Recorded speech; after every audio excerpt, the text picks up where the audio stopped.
tragedy here is that they will never know what a life is like without experiencing fearing their mother. They will never know the joy of what could have been in their life without having you in it. They lived in terrible fear of you. And I find that just so sad in this case. After all is said and done, you imposed the death penalty on your own children. I did. And you readily admit it, and you want to take responsibility of it. You're therefore sentenced to the Michigan Department of Corrections for the rest of your life without the possibility of parole, meaning, of course, that you will never get out.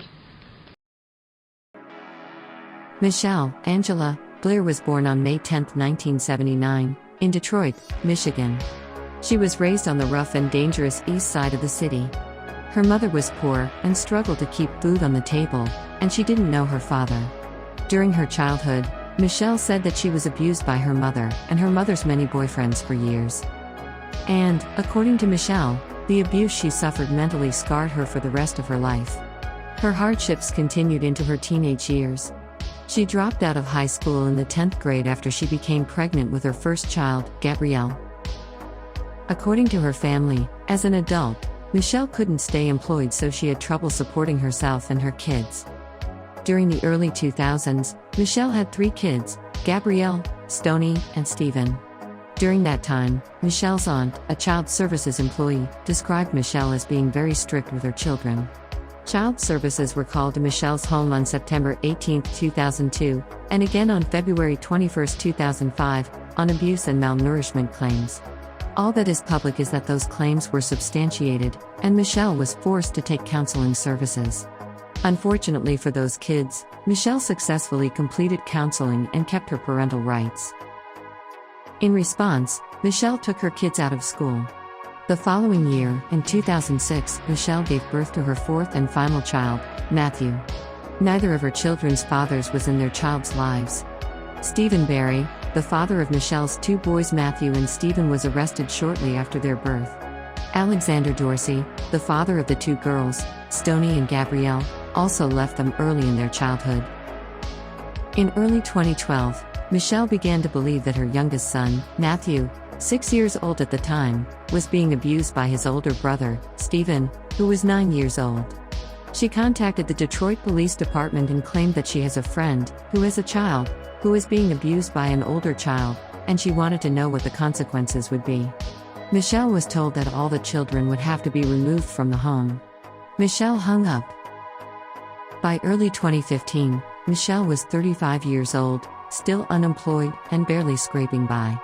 Although she was getting government housing assistance, and $771 per month in food stamps, it wasn't enough to pay her bills. So, Mitchelle was served an eviction notice from the Martin Luther King Apartments complex. Consequently, in the early morning of March 24, 2015, eviction crews came in and began removing all of Michelle's things. While doing so, one of the movers came to a dirty white deep freezer that was heavier than it should have been. When he opened it, he was bewildered by what he saw. There, covered in plastic, was what looked like a small human body. The movers immediately called the police, who confirmed it was not only one body but 2.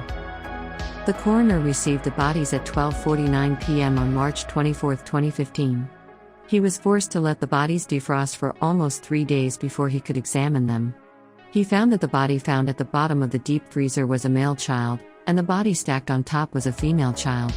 Both children showed signs of abuse, including busted lips, cracked teeth, and burn marks on their skin. The coroner ruled that Stephen died from multiple blunt impact trauma and thermal injuries, while Stoney died from multiple blunt force trauma injuries. News of the discovery spread quickly through the apartment complex. Neighbors notified police that Mitchelle was at a neighbor's house babysitting their kids.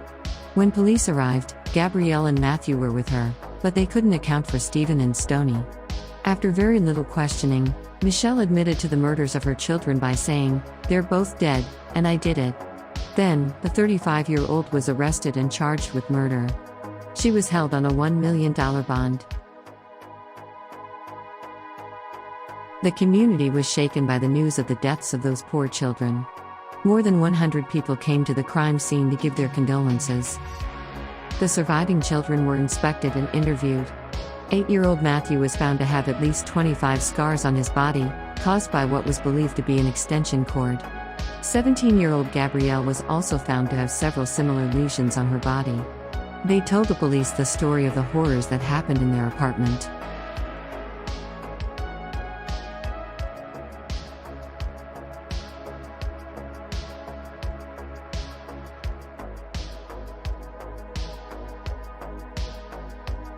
In court, Mitchelle explained what she did to her own children. "I must warn you, this is extremely graphic. View discretion is definitely advised." So, what you did to Stephen? The reason I put bags over Stephen's head is because my son told me that the plastic on his bed, because I thought he was a bedwetter, he said, "Sometimes, Mom, I couldn't breathe. Stephen was laying on me and he had my face down and the plastic on the bed, I couldn't breathe, and he was humping on my butt like a basketball."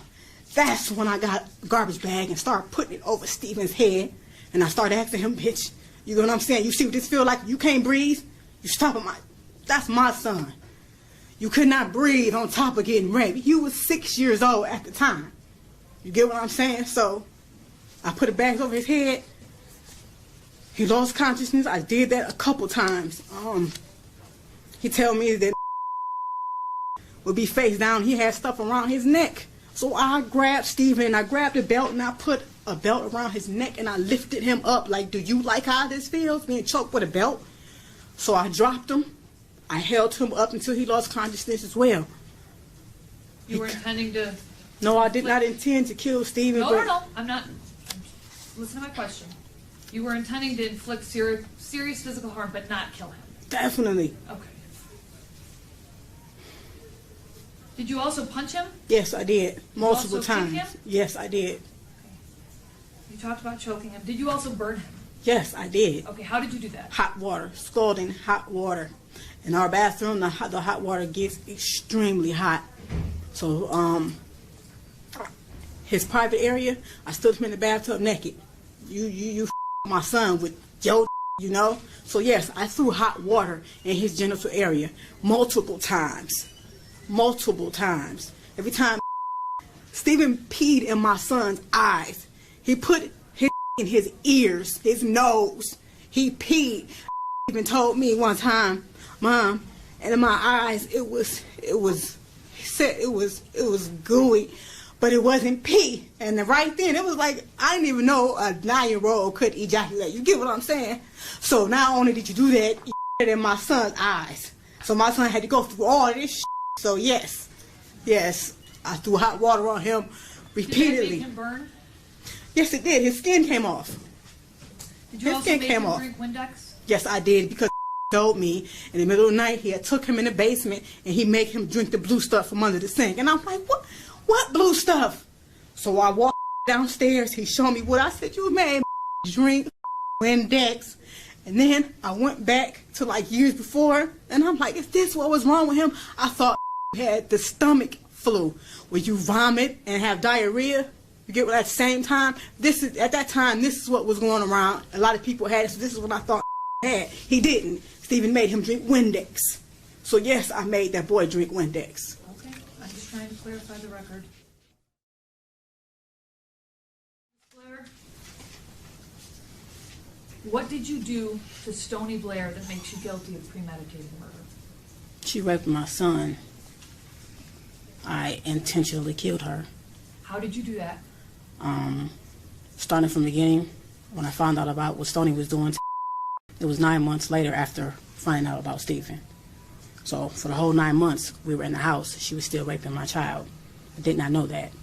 When I first found out, after told me, I took a minute because I was not understanding, what was, that she did that to him. But I repeatedly punched her. On many occasions, my son, I told him to tell me every single thing she did to him. So as he was telling me more and more things that she did. I assaulted her every time he told me what she did to him. By assault, I mean I punched her. I have put a bag over her head till she lost consciousness. I threw hot water on her, scalding hot water from the faucet. Did you hit her in the head with a wooden Yes, stick? I hit her on her head multiple times, over and over. Was that shortly before she died? That was actually days before she died and the day she died. Okay. I hit her on her back. It's like with her tailbone. I kicked her.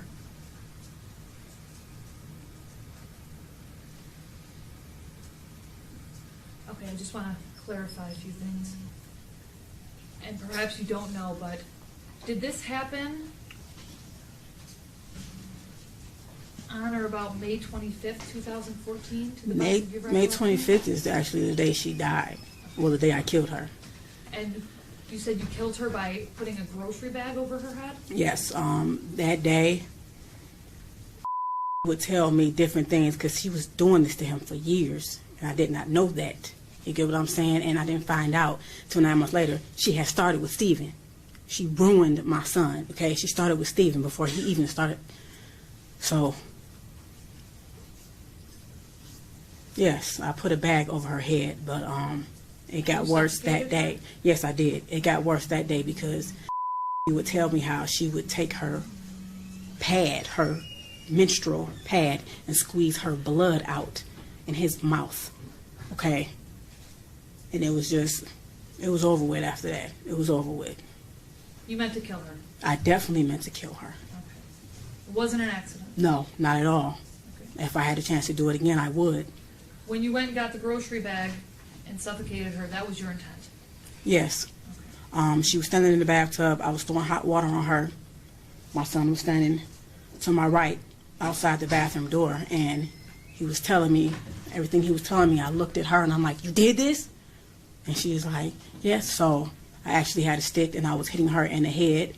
Every time he told me something, I hit her very hard in her head, and I was throwing hot water on her.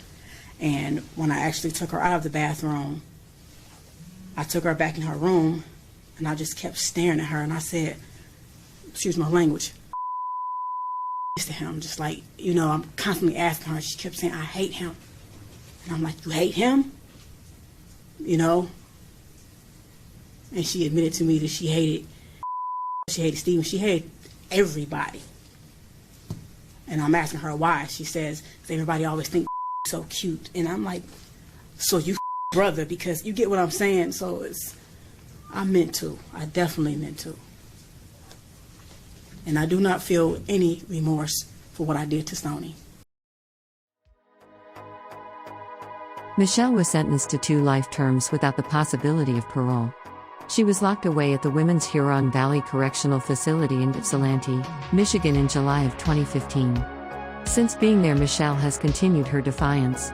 As of 2019, Michelle has 49 incidences of misconduct. Just 2 days into her sentence, she assaulted another prisoner and had to be isolated. But, even in a cell by herself, she was unable to stay out of trouble. On April 25, 2019, Michelle was convicted and sentenced to an additional 38 months to 10 years for 2 separate assaults on prison employees.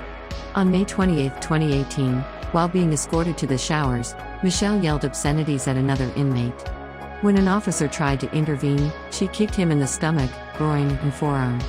On July 19, 2018, she threw a Pringles can, stuffed with feces, at a guard through her food slot. The feces landed on the officer's face and chest.